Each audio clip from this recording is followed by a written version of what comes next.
Hi, the purpose of this video is to review the Lifetime 115 quart cooler, and that's the big white one that you see closer.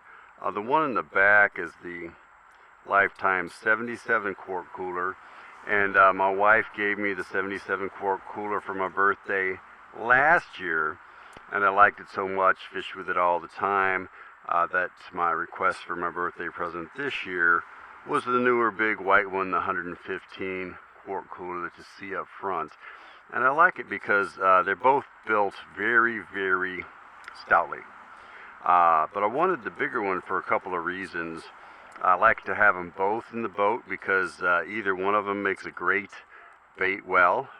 Fill it up full of water, and it can keep 2 dozen blueback herring in the smaller one, or 3 dozen blueback herring in the bigger one, alive for hours and hours without any aeration. Just add a 2-liter Sprite bottle that's frozen with ice. Look in the good book, don't let it pass you by. Let the Holy Spirit talk, walk through the written word of Jesus.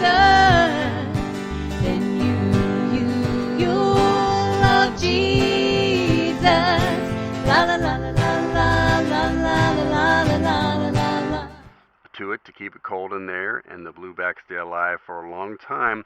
And the fact that it's got the rubber gasket and it seals well on the top means I can buy the bluebacks and drive to the boat ramp and drive around in the boat, and the water in my bait well doesn't end up sloshing around and all ending up in the floor of my little aluminum boat.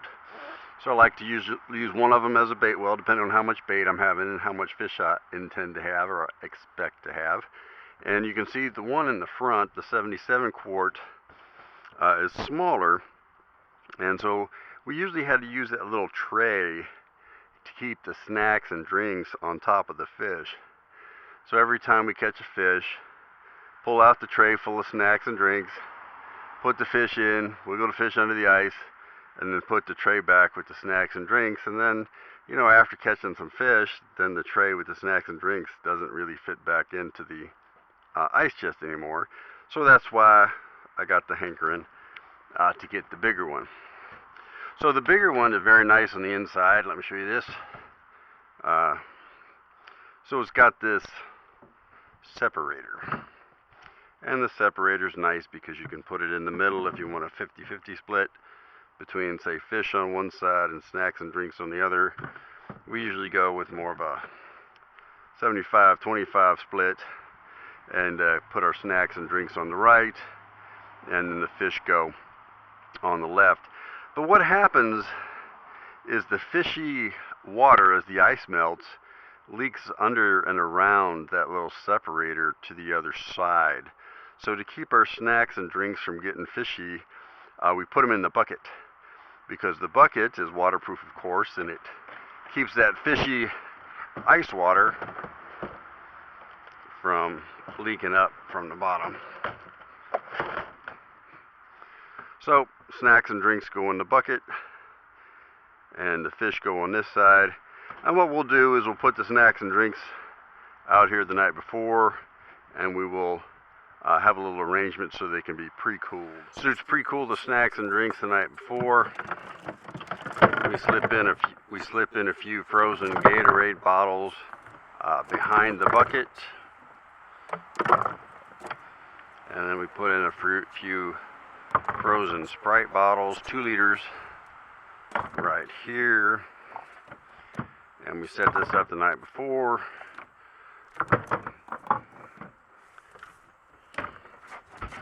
Close it tight with the latches.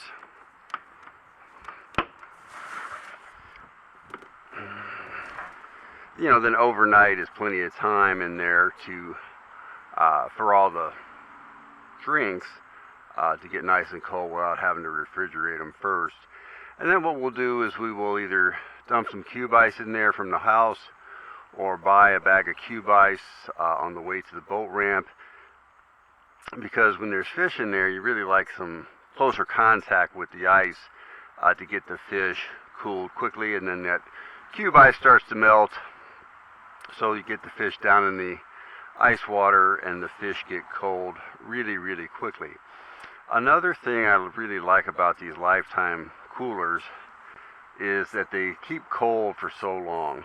I mean, this big cooler, it's heavy. It probably weighs close to 100 pounds, and it's kind of difficult to lift out of my little aluminum boat. It's awkward. So what I do is I just leave it in here all the time, but it holds cold so well that I only actually need to clean it about once a week. On average, on a moderate temperature day, it melts about 4 pounds of ice a day, which is one of those 2-liter Sprite bottles. But the way that I manage it is I put, between 4 and 6 Sprite bottles in it, especially in the summertime when it's hot, 90 degrees, getting a lot of sunshine directly on it. I'll put 4 Sprite bottles in there, and I'll check it every couple of days, most likely replacing some of the Sprite bottles long before they get all the way melted. And managing it that way, even if I catch fish the first day, it doesn't get too fishy until about a week. A week's up, time to clean things out. Still, I leave it in the boat, and what I do is just undo the drain over here on this side.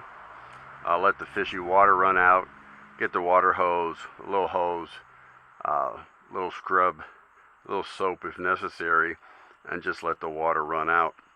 But one thing I'll bring your attention to is, so as not to leak, needs to be closed kind of tightly. And these guys, they designed it well in that they designed it to be an exact match for regular garden hose, spigot threads, and regular garden hose spigot gaskets, because you close it so tight that I'm at the end of the first season and the original gasket is kind of worn out. But these garden hose gaskets are fairly inexpensive at Walmart or at a hardware store. So I just bought a whole bunch of them just to replace the gasket to keep it watertight, because you don't want the fishy ice water leaking out if it's working as an ice chest, and you don't want the live well water leaking out when you have it functioning more as a live well.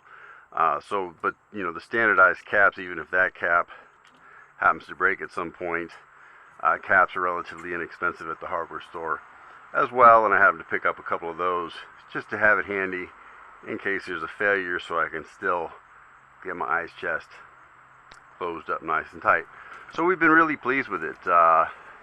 These are tough. These are much stouter units than the former ice chests that I used. I used to like an Igloo 120 quart marine ice chest, but the thing about the Igloos that I ended up not liking too much is eventually they break.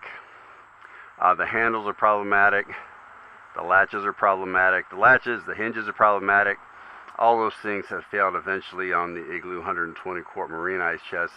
The other thing is that these latch down so securely.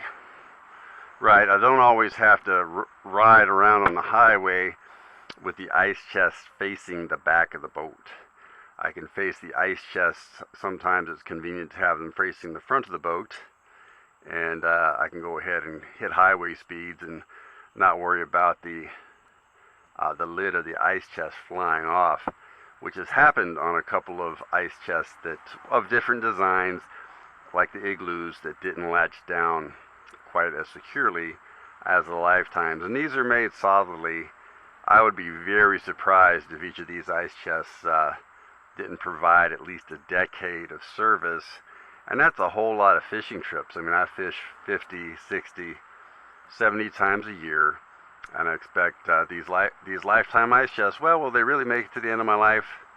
Well, I think they'll make it at least a decade. Hopefully I'll make it more than a decade, maybe 2 or 3 more decades, the Lord willing. Written in the Word, in the good, good Word, is a message from our God. Gonna tell you all about how to get to the kingdom, the good life. Written in the Word, in the good, good Word, is a message from our God. Gonna tell you all about how to get to the kingdom, the good life. Oh, I love Jesus. La la la la la la la la la la la la la. Oh, I love Jesus. La la la la la